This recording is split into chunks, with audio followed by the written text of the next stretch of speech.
3년 공생의 과정에서 예수님이 제자들에게 아버지에 관한 많은 말씀을 하셨습니다. 그러자 빌립이 말씀을 여러 번 하는 것보다는 한 번 아버지를 밝게 보여주시는 것이 더 좋지 않습니까? 세상 말도 백문이 불여일견, 100번 말하는 것보다 한 번 보여주는 것이 낫다. 그렇다면 이 땅에서 정말 예수님이 아버지의 영광을 한 번도 보여주신 적이 없느냐 하면은 사실 보여주셨어요. 아버지를. 다볼산에서 변화의 산에서 예수님이 아버지의 영광으로 변화되셨죠. 즉 다시 말하면 아버지의 영광으로 변화를 받으셨기 때문에 산자인 모세와 엘리야를 부를 수 있었다. 그렇기 때문에 바로 예수님이 빌립에게 하신 말씀처럼 내 안에 아버지가 있고 아버지 안에 내가 있다.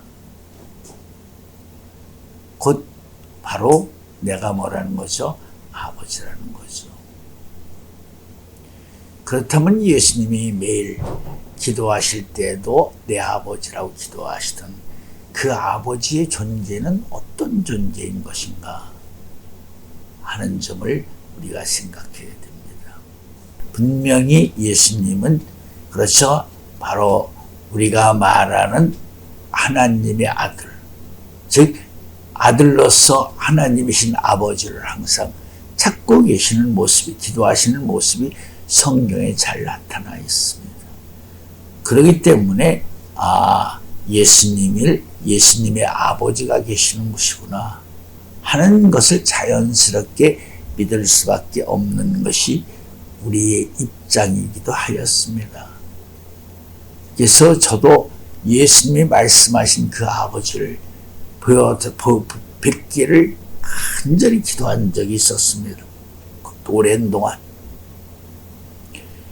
그랬는데 바로 그 아버지를 보고 살 자 없다 하는 말씀을 점점 깨닫기 시작했습니다. 그 말씀은 여러 가지 측면이 있습니다. 아버지를 보고 살 자가 없다. 신명기 33장에 모세에게 하신 말씀이죠. 그래서 너를 바위 틈에 두고 지나간 다음에 내 뒷모습만 보여주겠다. 아버지를 보고 살 자가 없다. 왜 아버지를 보고 살 자가 없다고 하셨는가? 그것은 우리가 점진적으로 말씀을 파고 들어가 본다면 첫째는 영광의 차이가 있고 또 둘째는 하나님의 뜻을 제약된 인간으로서는 바로 알 수가 없기 때문에 알 수가 없다는 말은 보고도 깨닫지 못하고 빛이 어둠에 빛이 되 어둠이 깨닫지 못하더라는 말씀처럼 보고도 알 수가 없기 때문에 표면적으로 얘기하면 하나님을 보고 살 자가 없다 하는 말씀을 우리가 조금은 느끼게 됩니다.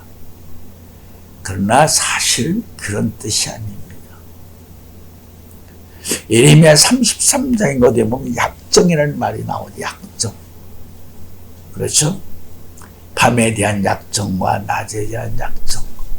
그러니까 하나님이 지으신 대로 모든 만물들은 지으신의 말씀대로 다 순종하게 되어 있다는 것이죠. 그런데 순종하게 되어 있는 그 말씀의 법도와 윤리와 규례를 바꾸게 된다면 하나님의 이스라엘 백성들에게 언약하신 약속의 말씀도 바꿀 수가 있다는 것이죠. 그 말씀의 의미 속에는 하나님은 자기의 이름으로 세세무궁토록 맹세를 하셨기 때문에 언약을 바꿀 수가 없다. 그 말씀 언약을 바꿀 수가 없기 때문에 하나님의 약정을 또 바꿀 수가 없다는 것이죠. 하나님이 자기가 세세무궁한 맹세로서 언약하신 말씀을 바꾸시려면 바로 만물을 지으신 만물에 대한 약정을 바꿔야 된다는 것이죠. 그 말의 의미는 하나님이 약정하신 약정은 절대 바꿀 수가 없는 것이다. 돌이킬 수가 없는 것이다. 그렇습니다. 바로 하나님, 지으신 이의 모든 만물 속에는 지으신 이의 신성과 능력이 들어있다고 말씀을 합니다. 그러니까 하나님은 천지 만물 속에 다 존재하는 하나님, 말씀하시는 하나님, 살아계시는 하나님으로 역사하는 것이다. 그 말씀의 의미 속에는 바로 지은 이의 모든 만물의 세계가 영원히 존재하는 한은, 영원히 함께하고 있는 한은 바로 그 존재의 바로 중심 속에는 하나님의 신성과 능력이 들어있기 때문에 하나님은 천지에 충만하신 분이시다. 그리고 하나님은 계시지 않는 것이 없어요. 우리가 말하는 생명체가 아닌 무생명체라고 말하는 돌, 흙, 어디에도 그분의 신성과 능력이 들어있다는 것이죠. 그렇기 때문에 바로 천지에 충만하신 하나님, 그 하나님을 보여달라고 말한다면 천지 만물들 속에 있던 하나님이 본래의 모습으로 돌아가야만 보여줄 수가 있는 것이다. 하나님의 존재에 대해서 아마 여러분들이 깊이 공부해 보신 적이 있는지는 몰라도 저도 그 문제에 대해서 생각을 많이 해본 사람입니다. 홀로 계시는 하나님이 처음에 어떤 존재로 계셨을까? 다시 말하면 우리가 말하는 우주라는 어떤 공간의 세계, 해와 달과 별들 분명히 하나님이 지으셨다고 말씀하셨어요. 그렇죠? 그렇다면 하늘이라는 빈 공간이 있었을 거예요. 무한대 공간. 다시 말하면 우리가 백지, 도화지 있죠. 그림을 그리기 전에는 아무것도 점도 없고 아무것도 없어요. 그렇죠? 사상과 능력이 개입해서 어떤 사물이 나타나게 되는 것이지, 그렇죠? 스스로 나타나는 것은 아니에요. 그렇다면 바로 이 도화지 같은, 백지 같은 바로 피조물이 존재하지 않는 바로 영원한 공간의 세계, 하나님이 어떻게 존재하셨을까? 또 그 아무 피조물도 지어지지 않는 무한대 공간 그 자체도 하나님이 만드신 것일까? 무한대의 공간의 세계도 하나님이 지으셨다면 하나님은 스스로 계신 자로서 하나님이 어떠한 존재, 어떠한 유형적인 존재로서 스스로 계셨다는 말인가 하는 바로 창조의 세계의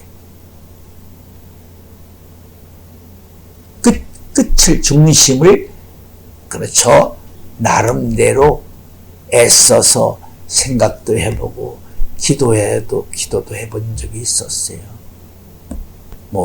그런다고 제가 확연하게 응답을 받았다 그런 말씀은 아니고 그냥 오랜 세월 알지 못하는 가운데 은혜 안에서 주시는 말씀의 세계에서 조금씩 그렇죠, 살아가다 보니까 뭔가 하나님의 영광의 빛의 세계를 조금씩, 그렇죠, 바로 제 생명 속에 묻혀져 가는 그러한 감성을, 그러한 생각이 조금씩 불어나기 시작했습니다. 오늘 말씀은 그 세계를 말할 수는 없고 한 가지, 과연 예수님은 아버지를 기도하시는데 그 아버지는 과연 어떤 존재의 아버지실 것일까? 그 점을 오늘 말씀을 통해서 은혜를 나누고자 하는 것입니다. 요한복음 14장 2절 이하에 보면 내 아버지의 집에는 거할 것이 많도다. 내가 가서 예비한 다음 그렇죠? 다시 와서 너희를 데리러 오겠다. 아버지의 집에는 거할 것이 많도다. 그럼 그곳에는 정말 우리가 생각하고 있는 예수님을 낳은 시편 2편 7절 말씀, 내가 내 영을 전하노라 내가 아들을 낳았다 하는 말씀. 예수님에는 아들을 낳은 아버지 존재가 정말 아버지의 집에 계시는 것일까? 요한복음 4장 바로 이런 말씀, 나는 길이요 진리요 생명이라 나로 말미암지 않고는 아버지에게 올 자가 없다. 그 말씀도 빌립에게 한 말씀처럼 아버지와 나는 바로 시작과 끝으로 하나가 된 사람이다 라는 의미가 들어있는 것입니다. 예수님을 통해서 아버지에게 갔는데 그 아버지가 누구라는 거예요? 바로 나라는 것이죠. 예수님이 말씀하신 나의 아버지. 과연 아버지는 어떤 존재인 것인가? 예수님이 아버지라고 말하면 우리의 입장으로서는 당연히 예수님을 낳은 아버지가 계시구나. 예수님과 같은 인자로서의 아버지가 계시는 것인가. 그렇게 생각을 가져요. 그러나 예수님이 기도하시는 가운데 나의 아버지라고 말씀하신 아버지의 개념은 그런 것이 아니에요. 그 아버지는 어떤 아버지예요? 천지에 충만한 정의의 만물 속에는 하나님의 신성과 능력이 들어있다고 그랬죠. 그러니까 하나님이 창조하신 창조의 세계 자체가 하나님의 형상과 모양이더라 하는 점을 우리가 다른 차원의 입장에서 말씀을 소화시킬 수 있는 바로 지혜를 가져야 된다는 것이죠. 예수님은 그 만물을 지으시기 전에 존재해 있던 하나님의 참 형상과 모양을 아시는 분이시기 때문에 우리가 인자로서의 부모 자식 아버지를 아는 것처럼 예수님은 그 아버지를 천지에 충만하신 아버지를 최초로 본 사람이고 아시는 분이에요. 그분만이 그 아버지를 보신 분이에요. 예수님만이. 그래서 예수님도 말씀 중에 요한복음 3장 13절 거기서 온 자는 나밖에 없고 간 자도 나밖에 없다는 말씀 속에는 그런 의미가 드는 것이에요. 오직 하나님을 본 사람은 나밖에 없고 아는 자도 나밖에 없다. 그렇게 말씀하시는 것이에요. 그러니까 하나님은 디모데 전서에 분명히 5장인가 그렇게 됐죠. 볼 수도 없는 하나님. 예수님 말은 아버지, 우리가 말하는 하나님, 볼 수 있는 하나님이 아니에요. 그렇다면 볼 수 있는 하나님이 아니라고 해서 그 하나님이 존재하지 않기 때문에 볼 수 없다. 그런 개념이 아니에요. 그 하나님은 천지에 충만하십니다. 만물 어디에서나 하나님이 계신 거죠. 만물 속에 하나님이 왜? 로마서 1장 말씀처럼 하나님의 신성한 능력이 만물 속에 다 들어있기 때문에 아버지를 보려면 만물을 짓기 전에 최초에 계셨던 그 하나님을 보아야 되는데 만물 속에 하나님의 신성과 능력이 들어있을 때에는 보시기에 좋은 진선미의 바로 창조의 세계가 보존되고 존재해 있는데 힘과 능력을 다 거두면 만물들이 다 소멸되고 말아요.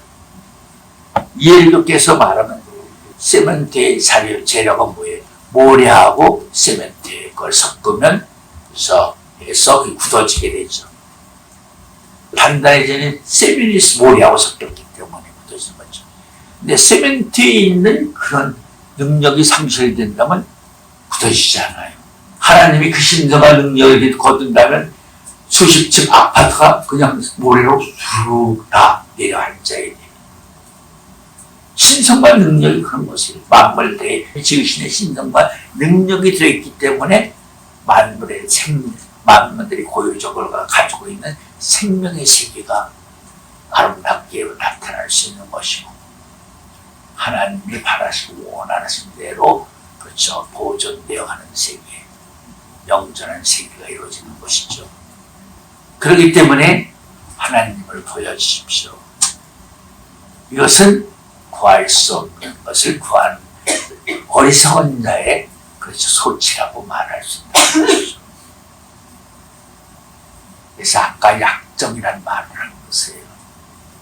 무한한 창고. 그것까지 하나님이 주셨다면 스스로 계신 자 영원한 한 생명이 과연 어떤 존재의 입장으로서 시공간을 초월해서 존재하고 있었는지, 그런 아까 말을 여러분들에게 표현한 적이 있습니다. 그런다고 하나님이 죽어있는 하나님이 아니죠. 궁창의 세계의 모든 만물들은 영원부터 영원까지 존재하는 만물들이에요. 물질로 지은 물질의 세계에서만이 시작과 끝이 있고 유한적인 세계라고 말할 수 있지만, 궁창의 세계는 영원한 세계예요. 즉 다시 말하면 붉은 용과 그의 사자들과 이 땅에서 하늘보좌로 올라간 그리스도께서 철자의 권세를 가지고 그들을 이 땅으로 내어쫓는 이유가 있는 것이에요. 왜? 영원한 세계에서는 그들을 심판할 수가 없어요. 그러나 물질의 세계에서는 시작과 끝이 있기 때문에 하늘의 전쟁을 통해서 붉은 용과 사자들 이 땅으로 내어쫓는, 이 땅으로 유한적인 세계로, 시작과 끝이 있는 유한적인 이 세계에서는 그들을 통제하고 구속하고 심판할 수 있는 것이에요.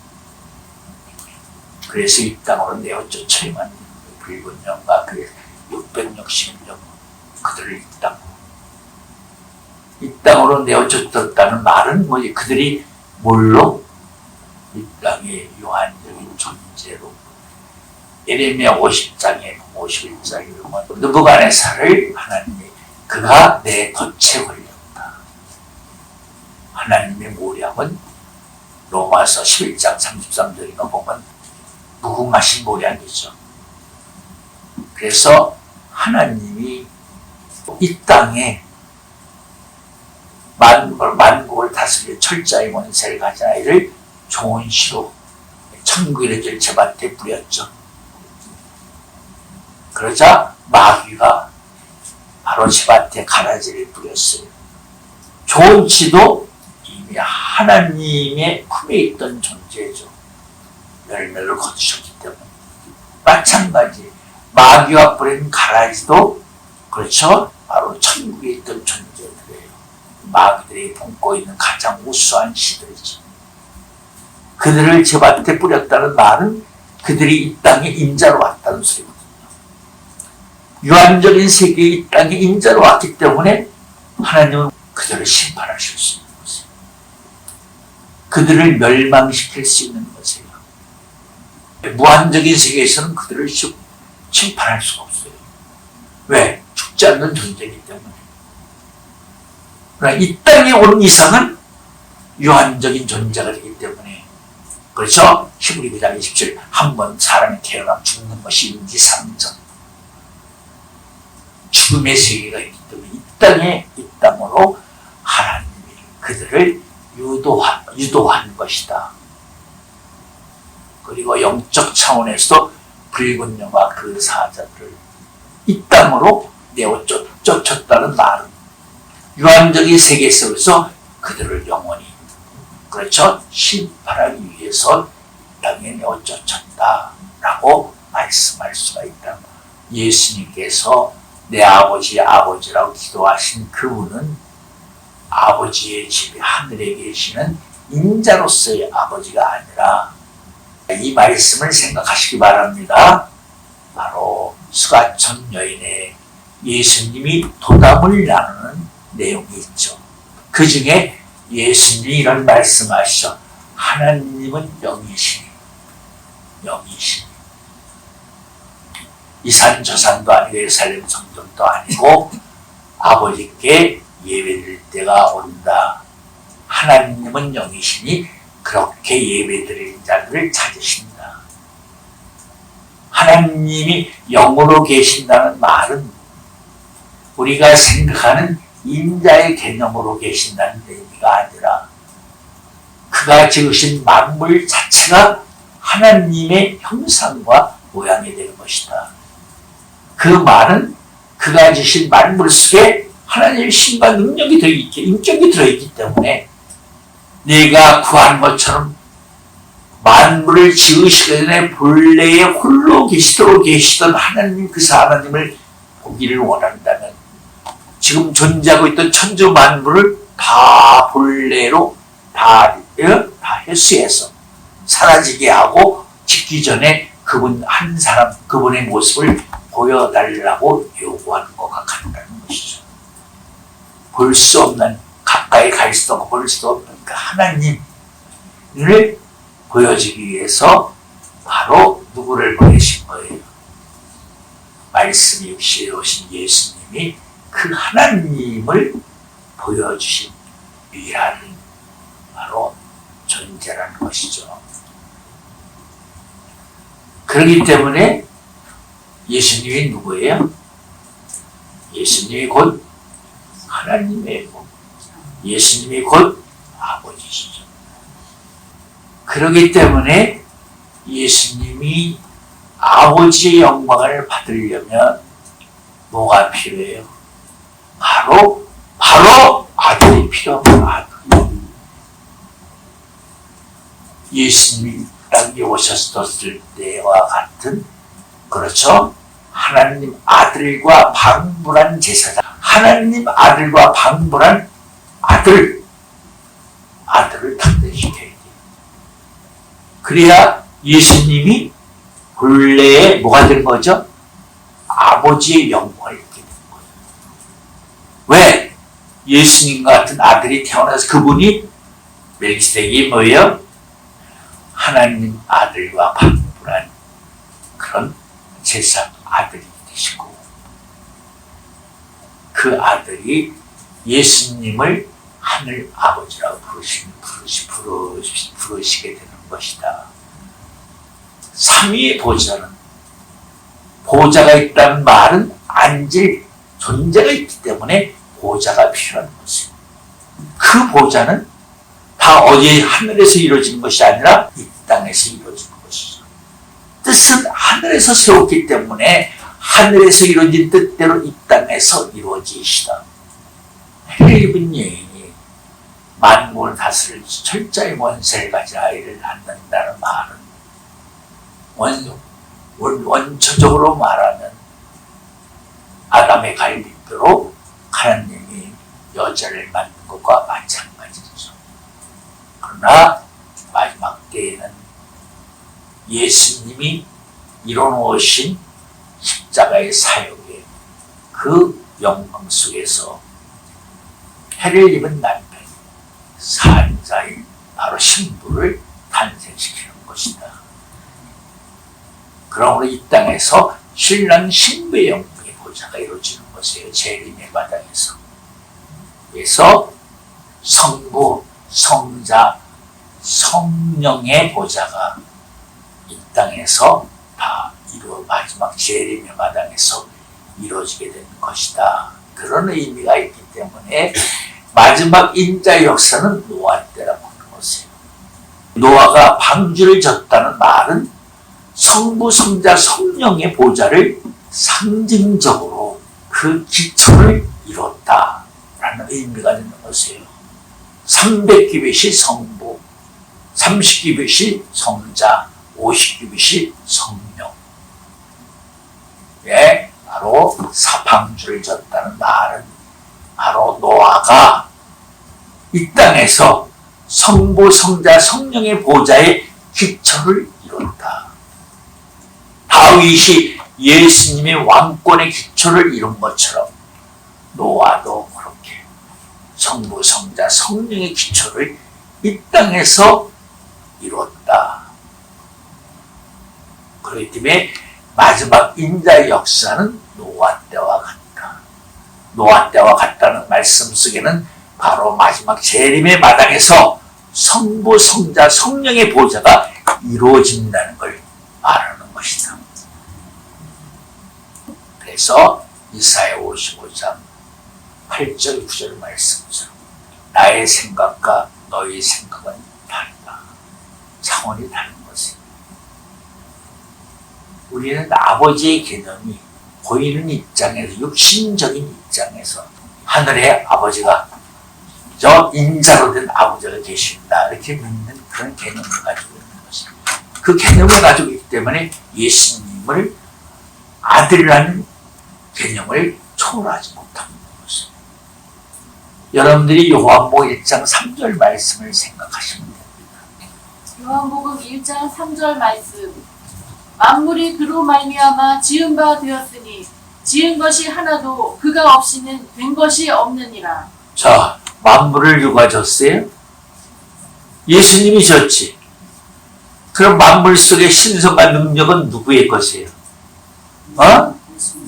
예수님 거지. 예수님이 졌으니까 그 말씀을 잘 합리적으로 잘 이해하고 연결시켜 이해하고 깨닫는다면 예수님이 곧 누구라는 거예요? 만물을 지은 누구라는 거예요? 하나님이라는 거죠. 그 하나님이 산 자와 죽은 자의 하나님이 되시기 위해서 땅에 이 말씀이 주셔서 십자가를 지신 것입니다. 십자가의 사역은 곧 뭐를 의미하는 것이죠? 바로 무에서 유를 창조한 창조의 세계의 개념과 본질과 근본을 우리에게 보여주시는 것이다. 우주 만물을 어떻게 지으셨는지 그 십자가의 사역 속에 그 비밀과 암호가 다 들어있는 것이다. 그렇기 때문에 예수님이 바람도 책망하시면 듣고 파도도 말씀과 동시에 팍 파도가 잔잔한 거울 같죠. 왜? 물속에 바람 속에 그분의 신성과 능력이 들어있기 때문에. 그런 의미에서 이사야 48장 13절 말씀을 읽어보세요. 이사야 48장 13절 말씀. 구약 1027페이지. 과연 내 손이 땅의 기초를 정하였고 내 오른손이 하늘에 폈나니 내가 부르면 천지가 일제히 서느니라. 그럼요. 천지가 일제히 서해. 그분이 지으셨기